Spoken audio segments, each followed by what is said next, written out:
전쟁터 같은 세상 속에서 한 주간을 승리하시고 예배의 자리에 나오신 우리 모든 성도들을 예수님의 사랑으로 환영하고 축복합니다. 우리 성도들은 생존 경쟁 외에도 또 영적인 전쟁까지 치루어야 되기 때문에 여러분들의 지난 한 주간이 아마 쉽지 않은 한 주간이었을 것이라고 생각이 되어집니다. 그러나 우리의 이 모든 영육의 전쟁은 우리 하나님께서 승리로 아름답게 하실 줄로 믿습니다. 세계 역사 속에는 수많은 전쟁들이 있었습니다마는 그 중에 아주 유명한 전쟁이 하나 있습니다. 워털루 전쟁입니다.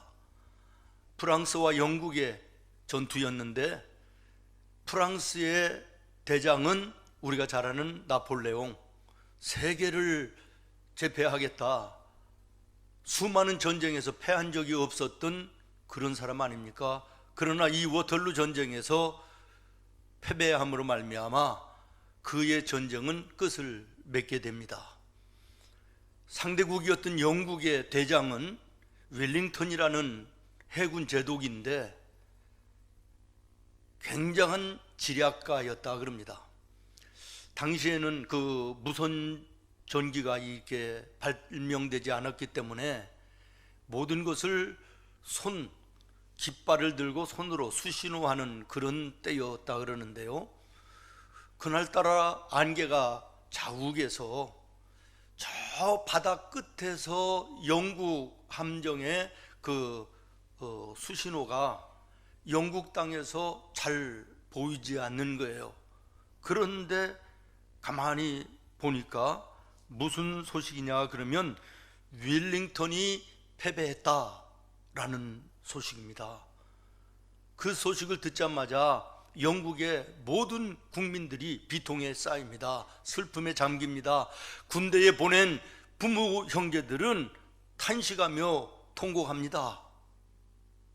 온 나라가 순식간에 그렇게 변해버린 거죠. 그런데 얼마 후에 안개가 걷히면서 수신호를 하는 병사의 모습이 뚜렷하게 보이면서 그 수신호에 뭐라고 되어 있느냐면 웰링턴이 적을 패배시켰다라는 것입니다. 안개 때문에 적을이라고 하는 이 모습이 잘 안 보였다 그런 얘기지요. 순간에 통곡하고 슬퍼하던 그 영국 땅이 환호와 기쁨으로 일순간에 바뀌는 놀라운 역사가 일어났다라는 것이지요. 왜 제가 이 이야기를 여러분에게 드리느냐 그러면 예수님의 부활 사건을 묵상하다가 머릿속에 떠오른 이야기이기 때문에 그렇습니다. 예수가 패했다, 예수가 죽었다 라고 하는 이 소식을 들은 이스라엘 백성들은 그야말로 청천벽력 같은 하늘이 무너져 내리는 듯한 그러한 소식이었습니다. 그 당시에 로마의 학정 속에 이스라엘 백성들은 절망적인 삶을 살고 있습니다. 하루하루가 고통입니다. 괴로움입니다. 유일한 소망과 희망은 예수 그리스도였습니다.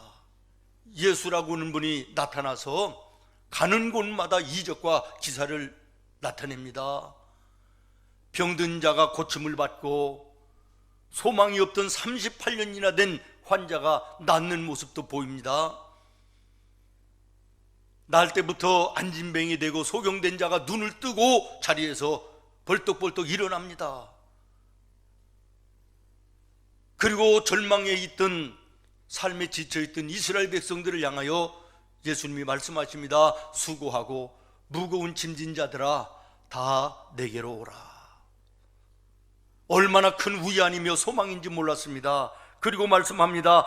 예수 나를 믿는 자는 영원히 죽지 않는 구원의 은혜를 받을 것이라. 이스라엘 백성들에게 있어서는 암흑과 절망 속에서 한 줄기 빛이 예수님이었는데 그 예수가 힘없이 십자가에 죽었다는 것입니다. 패했다는 것입니다. 그러니 이스라엘 백성들에게 있어서 얼마나 큰 실망이며 비통한 일인지 알 수 없었습니다. 그러나 3일 후에 완전히 뒤집혀지는 놀라운 역사가 일어납니다. 예수님이 부활하신 것입니다. 낙심과 근심과 슬픔과 절망이 순간에 기쁨과 환호와 희망으로 바뀌어지는 놀라운 역사가 부활 속에 일어난 것입니다. 부활의 첫 새벽에 막달라 마리아와 또 다른 마리아가 불안한 마음으로 예수님의 무덤을 찾아가는 것이 오늘 28장 1절의 시작입니다. 이미 예수님은 무덤에 돌을 굴려내시고 부활하시고 빈 무덤입니다. 빈 무덤 속에 천사가 이 여인들을 맞습니다. 그리고 얘기합니다. 너희에게 말씀하시던 예수님 부활하셔서 살아나셨다. 너희가 여기에 와서 그분이 누워있던 빈자리를 확인하라 라고 말씀하시며 여인들에게 얘기합니다. 너희는 제자들에게 가서 예수님이 말씀하시던 대로 예수님 먼저 갈릴리로 가실 것이니 갈릴리에서 나를 만날 것이라고 전해라 라고 말합니다. 이 여인들이 두려운 마음 가지고 한편에 기쁜 마음도 있었지만 두려움으로 제자들을 향하여 소식을 알리기 위하여 달려가는 것입니다. 달려가는 그 도중에 예수님, 부활하신 그 예수님이 여인들을 만나 주십니다. 9절 말씀입니다. 같이 읽겠습니다. 시작. 예수께서 그들을 만나 이르시되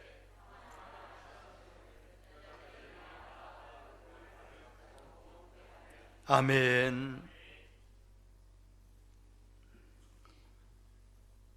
두 사람이 길을 걸어가고 있습니다. 이슬람 교도인 한 사람이 친구에게 이렇게 얘기합니다. 야, 저 앞에 보이는 어마어마하게 큰 무덤을 한번 봐라. 저게 내가 믿는 마호메트의 무덤이다. 니네 기독교에는 예수의 무덤이 없지? 그러면서 자랑스럽게 이야기합니다. 크리스찬 친구가 대답합니다. 그래, 그것이 바로 네가 믿는 것과 내가 믿는 것의 다른 점이다. 너는 죽어서 무덤 속에 갇혀있는 사람을 믿는 것이지만 나는 죽음을 이기시고 부활하신 예수 그리스도 하나님을 믿는 것이다. 그렇습니다. 사랑하는 성도 여러분, 우리 기독교는 빈 무덤의 종교입니다. 다시 말하면 부활의 종교인 것입니다. 저는 오늘 이 아침 부활의 새벽에 예수님을 찾아갔던 여인들에게 만나주시고 말씀하시던 너희에게 평안이 있느냐 물으시던 예수님의 그 물으심이 오늘 나와 여러분에게도 똑같이 있기를 기도합니다. 너희가 평안하냐? 여러분 평안하십니까? 너희가 평안하냐라고 하는 이 물음 속에는 너희가 지금까지는 근심하고 살았지만 근심하지 말라. 너희가 지금까지는 두려워하고 살았지만 지금부터는 두려워하지 말라고 하는 예수님의 음성이 여기에 포함되어 있는 줄로 믿습니다. 그렇습니다. 우리 주님은 우리에게 근심하고 두려워하는 인생 살기를 원치 아니하십니다. 분명한 것은 예수님은 우리에게 두려움과 불안함과 근심과 염려를 주시는 분이 아니심을 여러분 기억하시기를 바랍니다. 요한복음 14장에 이렇게 말씀하십니다. 너희는 마음에 무엇을 하지 말라? 근심하지 말라. 하나님을 믿으니 또 나를 믿으라. 다시 말하면 하나님을 믿고 예수 그리스도를 믿는 자에게는 근심이 변하여 기쁨이 되는 놀라운 은혜가 있다는 것을 말씀하고 계신 것입니다. 디모데후서 1장입니다. 하나님이 우리에게 주신 것은 어떤 마음이 아니요 두려워하는 마음이 아니요 오직 능력과 사랑과 절제하는 마음이라. 그렇습니다. 우리 주님은 절대로 우리 성도들에게 근심하고 두려워하는 마음으로 인생 살기를 원치 아니하시는 분이십니다. 요한복음 14장은 이렇게 말합니다. 세상에서 근심하고 두려워하고 염려하는 자들아, 내가 너희에게 평안을 끼치노니 곧 나의 평안을 너희에게 주노라. 내가 너희에게 주는 것은 세상이 주는 평안과는 같지 아니하다. 너희는 마음에 무엇도 하지 말고 근심하지 말고 또 무엇도 하지 말라. 두려워하지도 말라. 그렇습니다. 사랑하는 성도 여러분, 오늘 이 말씀을 통하여 나의 모습을 돌아보시기를 바랍니다. 그리고 오늘 우리가 사는 이 세상을 한번 돌아보시기를 바랍니다. 근심할 일이 얼마나 많이 있으며 불안한 일이 얼마나 많이 있으며 두려운 일이 얼마나 많은 세상인지, 온 세상이 기쁨과 소망보다는 두려움과 불안함, 염려와 근심으로 가득한 어두운 세상이 되어버렸습니다. 왜 그렇습니까? 이 시대는 악한 마귀가 공중의 권세를 잡고 있기 때문에 그런 것입니다. 루마니아에 유명한 범브란트라는 목사님이 계십니다. 공산주의와 치열한 싸움을 싸우며 13년간이나 무려 감옥에서 생활을 하게 됩니다. 감옥에서 시간이 많으니까 성경 말씀을 얼마나 많이 읽었는지 모르는데, 성경을 읽다가 보니까 눈에 확 들어오는 말씀이 뭐냐면 두려워하지 말라, 두려워하지 말라.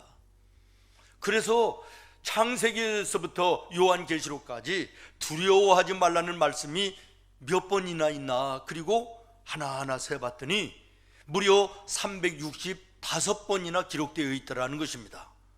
여러분, 365번 그러면 무엇이 연상되십니까? 그렇습니다. 1년입니다. 다시 말하면 우리의 인생 속에는 날마다 하루도 빠짐없이 우리를 불안하게 하고 두려워하게 하고 염려하고 근심케 하는 일들이 많이 있기 때문에 그때마다 하나님을 의지하고 하나님을 바라봐야 된다고 하는 하나님의 뜻으로 믿고 큰 은혜를 받고 깨달음을 얻었다라고 하는 것입니다. 저는 오늘 이 아침 우리 모든 성도들이 부활하신 예수님이 이 여인들을 찾아오셔서 말씀하셨던 그 음성, 이제는 근심하지 말라, 이제는 두려워하지 말라, 이 음성이 들려지기를 예수님의 이름으로 축원합니다. 이사야서 41장에 보면 두려워하지 말라, 내가 너와 함께함이니라, 놀라지 말라, 나는 내 하나님이 됨이니라, 내가 너를 굳세게 하리라, 참으로 너를 도와주리라, 참으로 나의 의로운 오른손으로 너를 붙들리라. 두려워하지 말라고 말씀하십니다. 왜입니까? 내가 너와 함께 할 것이다. 놀라지 말라 말씀하십니다. 왜? 내가 너의 하나님이기 때문이라고 말씀하십니다.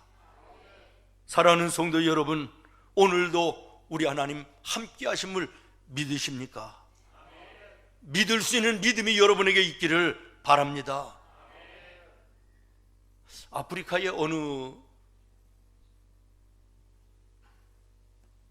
부족에게 성년식이 있는데요, 이제 그 아들이 나이가 자라나서 성년이 되면 아버지는 아들에게 칼 한 자루만 들려서 달도 없는 까만 밤에 밀림 깊은 곳으로 데리고 간대요. 그리고 여지없이 떼어놓고 아버지는 집으로 돌아가는 것입니다. 그러면 이 아들은 그 무서운 밤에, 맹수들이 울부짖는 공포스러운 그 밤에 두렵게 떨면서 밤을 지내야 되고, 짐승들이 나타나면 싸워야 되는 것입니다. 그런데 밤이 지나가고 아침이 서서히 밝아오면 저 앞에 아버지가 완전 무장을 하고 자기를 바라보는 모습을 보여준다라는 거예요. 그러면 이 아들은 어젯밤에는 자기 혼자 여기에 있어 두렵고 공포스러웠는데 혼자가 있었던 것이 아니라 아버지가 나를 바라보고 계셨구나, 아버지가 나를 함께 계셨구나라는 것을 깨달으면서 인생길 걸어가는 동안 힘들고 절망스럽고 두려운 일을 만나도 우리 아버지가 나를 도와주신다, 나를 지켜보고 계신다는 이 든든한 마음으로 넉넉히 이기는 삶을 산다, 이런 얘기입니다. 사랑하는 성도 여러분, 우리 주님은 우리가 편안할 때만 함께 하시는 분이 아니십니다.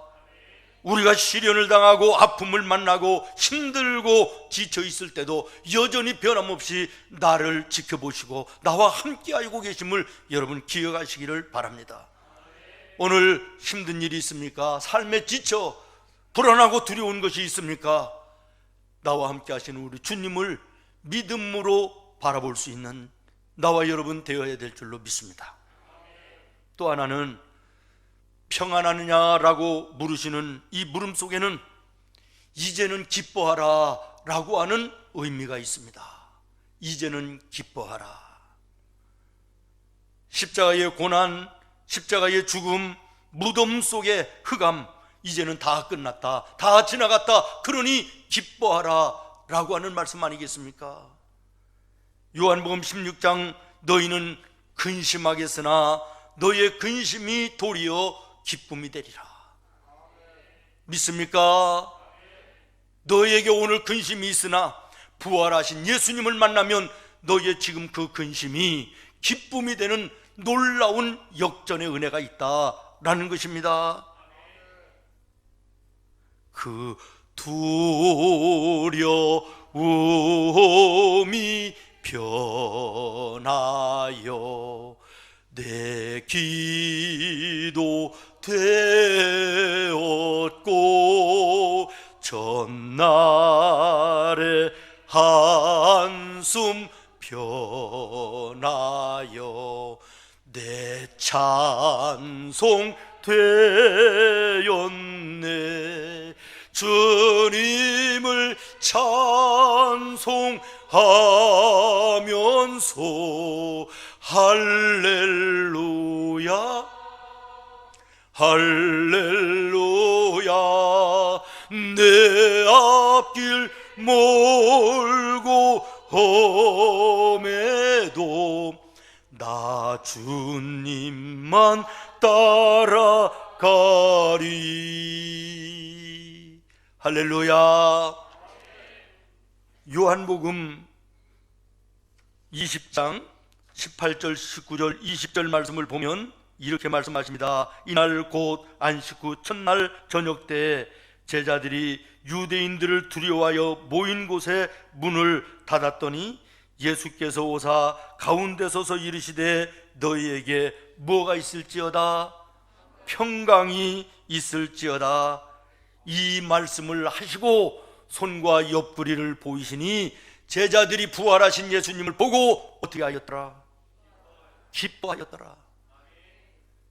예수님의 부활을 보지 못했던 제자들조차도 근심하며 염려하며 슬퍼하며 절망하며 두려워했으나 부활하신 예수님을 만나고 나서는 그 모든 것이 변하여 기쁨이 되고 감사가 되고 찬송이 되는 놀라운 은혜가 있었다라고 하는 것입니다. 그렇습니다. 사랑하는 성도 여러분, 오늘 부활하신 예수님을 여러분의 마음속에 다시 한번 새롭게 품어 안는 은혜가 있기를 바랍니다. 인격적으로 그 예수님을 만나는 은혜가 있기를 예수님의 이름으로 축원합니다. 인생 살아가는 동안 염려가 없고 근심이 없고 두려움이 없는 사람이 어디 있습니까? 문제는 거기에 붙잡혀서 시들리며 불행한 인생을 살아가는 사람이 있을 뿐이고, 또한 무료는 그 모든 것을 예수님의 이름으로 휘어잡고 이기며 승리하며 나가는 믿음의 사람이 있는 것입니다. 오늘 나와 여러분 믿음의 십자가의 군병들입니다. 주님의 자녀들입니다. 오늘 나를 힘들게 하고 가로막는 인생의 어두움과 염려와 근심과 두려움, 예수님의 이름으로 물리쳐야 됩니다. 성령의 검, 하나님의 말씀의 검으로 잘라버려야 될 줄로 믿습니다. 예수를 믿는다, 신앙생활을 한다 그러면서도 조그만 일에 넘어져 염려하고 근심하고 두려워하고 불안해하는 안타까운 믿음 약한, 믿음 없는 그런 분들을 간혹 보게 됩니다. 왜 예수를 믿는다 그러면서도 그런 인생을 살아야 되는 것입니까? 여기에 대해서 우리가 잘 아는 무디 목사님이 아주 적절한 예를 들어주셨습니다. 하나님 나라 천국에 가는 열차가 있는데 1, 2, 3등 칸이 있다라는 거예요. 예수를 믿으면 구원받아 하나님 나라 천국의 백성이 되는 것은 분명한 것이나, 믿음이 약한 자들은 천국의 백성이 됐으면서도 세상 인생길을 걸어가면서 염려 근심하며 두려움 속에 살아간다라는 것이에요. 힘들고 어려운 일 앞에도 하나님이 함께 하시니 나는 승리할 것이다. 하나님이 함께 하시니 나는 이길 것이다. 근심이 변하여 기쁨이 되게 하시는 하나님이 나의 하나님이시다. 이런 사람은 1등 칸을 타고 가는 성도이고, 천국에 가면서도 염려하고 근심하고 걸어가는 사람은 3등 칸 타고 가는 사람과 같다, 이런 얘기입니다. 이해가 되십니까? 여러분은 천국 열차에 1등 칸을 타셨고 지금 걸어가고 계십니까? 아니면 3등 칸에 3류의 신앙생활을 하고 계십니까? 이제는 기뻐하라. 근심하는 일이 있습니까? 슬퍼할 일이 있습니까? 부활하신 예수님을 만나 근심이 변하여 기쁨이 되는 놀라운 은혜가 나와 여러분의 삶에 있기를 바랍니다. 마지막으로 하나, 너에게 평안하냐 물으시던 그 물음 속에는 내가 너와 함께 하겠다라는 의미가 있습니다. 내가 너와 함께 하겠다. 오늘 본문 10절 말씀을 여러분 같이 한번 보도록 하겠습니다. 시작. 이에 예수께서 이르시되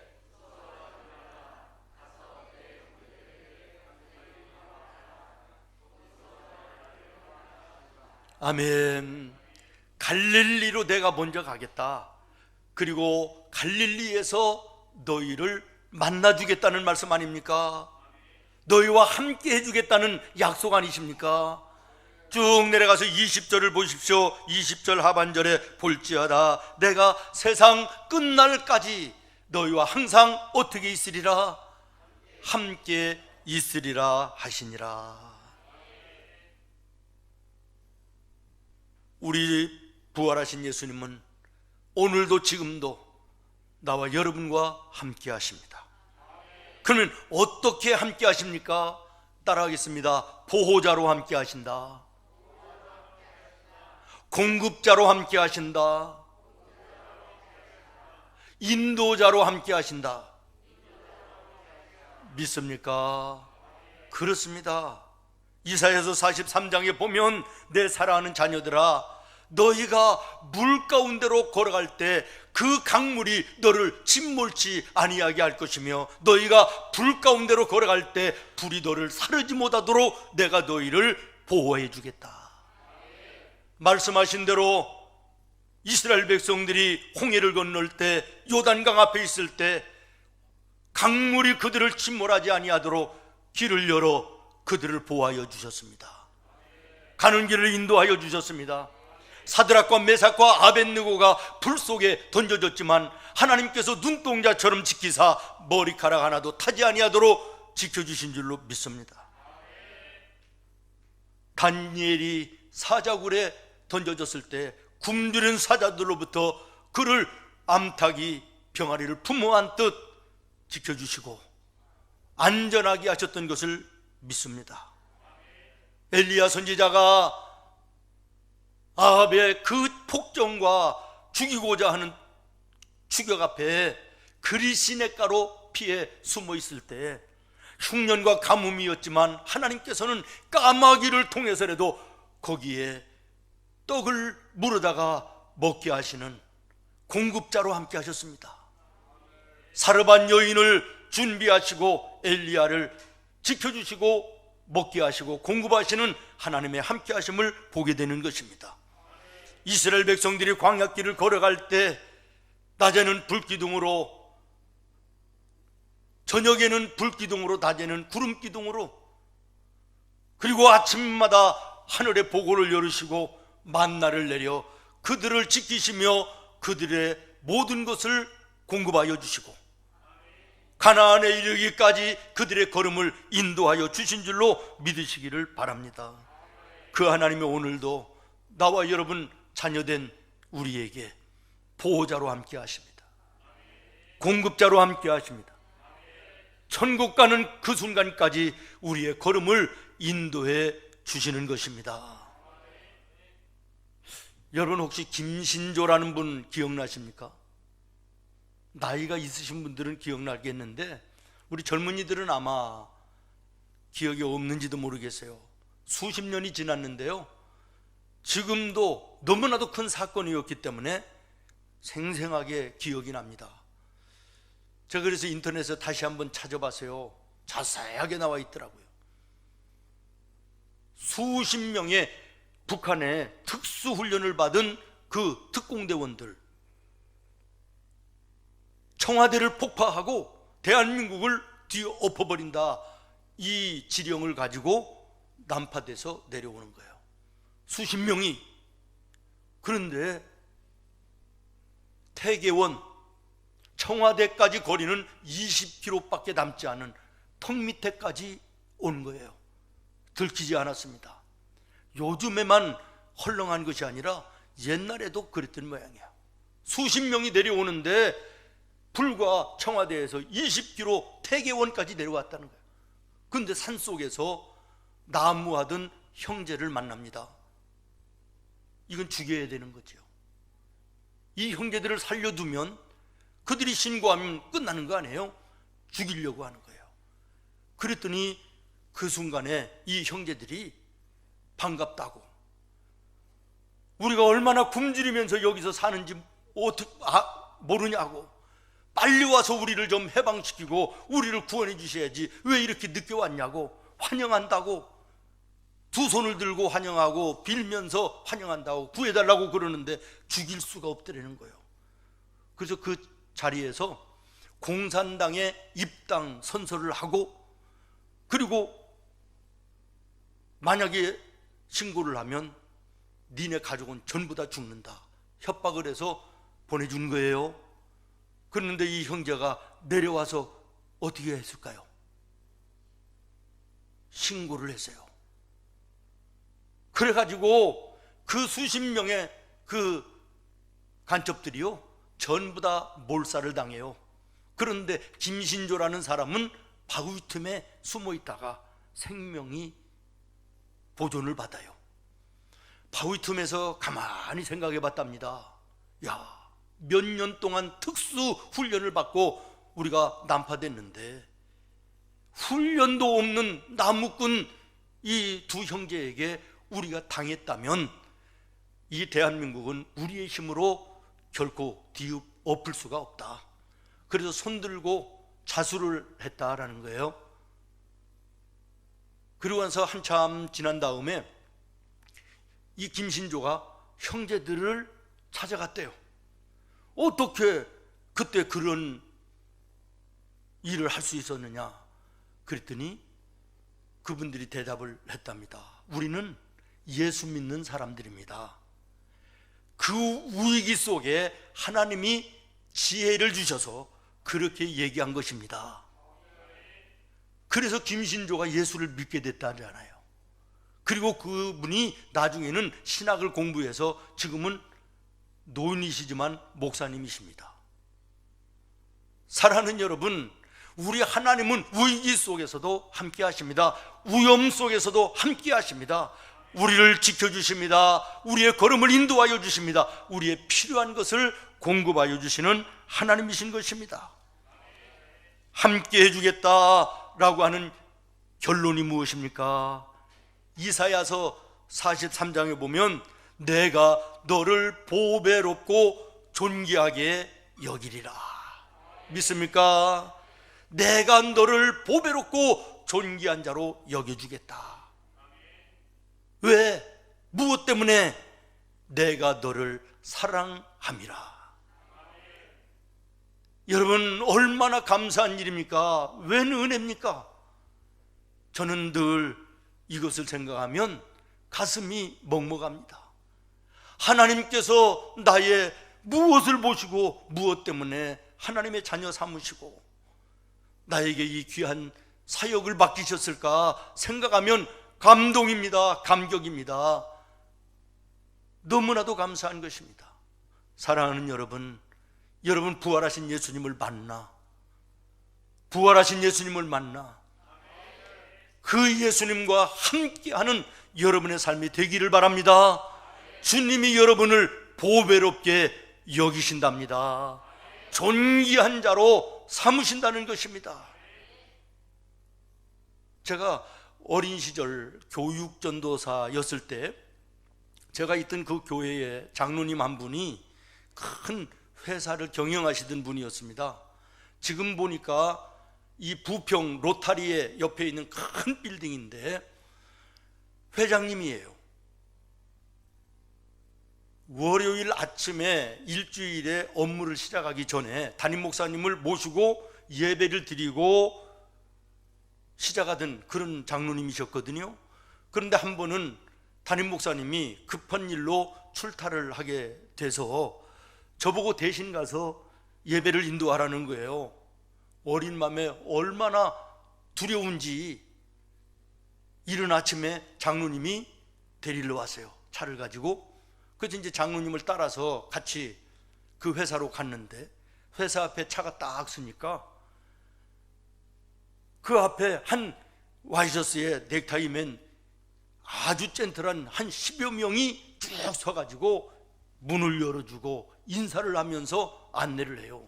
엘리베이터 앞에 가니까 그 어떤 엘리베이터 거리지요. 아가씨가 이거 누르지도 않았는데 쫙 열리고 다시라고 그러더니 위에 회의실로 딱 가니까 테이블이 쭉 이렇게 진열되어 있는데 가장 좋은 자리에 저보고 앉으라는 거예요. 야, 앉아서 기도하면서 떨리기도 하고, 야, 회장님을 따라다니니까 나도 VIP가 되는구나. 하물며 예수님만 잘 따라가면 내 인생이 얼마나 보배롭겠나, 이런 생각을 했습니다. 그렇습니다. 여러분, 예수님 옆에만 쫙싹 붙어서 따라다니면 여러분은 보배로운 자가 되는 거예요. 존귀한 자가 되는 것이에요. 믿습니까? 여러분 한번 따라하십시오. 예수부터 따라다니자. 그렇게 되시기를 바라요. 주와 함께 가면, 예수님과 함께 가면 여러분의 인생이 복됩니다. 아름다울 수 있습니다.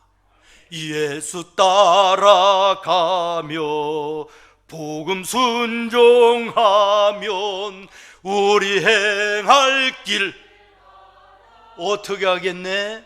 우리의 갈 길이 환하게 시온의 대로처럼 열려지게 될 줄로 믿습니다. 할렐루야. 주와 같이 길 가는 것 즐거운 일 아닌가. 우리 주님 걸어가신 발자취를 밟겠네. 한 걸음 한 걸음 주와 함께 날마다 날마다 우리 걸어가리. 할렐루야. 말씀을 정리하려고 합니다. 부활하신 예수님이 여인들을 찾아오셨습니다. 그리고 물으십니다. 너희가 평안하냐? 너희가 평안하냐? 여러분에게 오늘 이 시간 물으십니다. 너 인생길 걸어가는데 오늘 평안하냐? 근심과 두려움으로 가득했던 여인들, 슬픔으로 가득했던 그들에게 예수님이 말씀하신 것입니다. 이제는 근심하지 마라. 이제는 두려워하지 마라. 어두움이 지나갔다. 이제는 내가 너와 함께함이니 기뻐하라. 오늘 우리가 기뻐할 일이 많지 않고 염려와 근심할 일이 가득하지만, 그러나 부활하신 예수님을 만나고 그 예수님과 함께 걸어가면 오늘 우리의 인생은 평탄할 것입니다. 결국에는 아름답게 될 줄로 믿습니다. 딴 길로 가지 마시기를 바랍니다. 딴 곳에 헤매이며 엉뚱한 것을 쫓아가지 않는 우리 성도들이 되기를 바랍니다. 예수님만 따라가시기를 바랍니다. 예수님과 함께 하시기를 바랍니다. 보배로운 자로, 존귀한 자로 여러분을 영화롭게 하실 줄로 믿습니다. 기도하겠습니다. 하나님,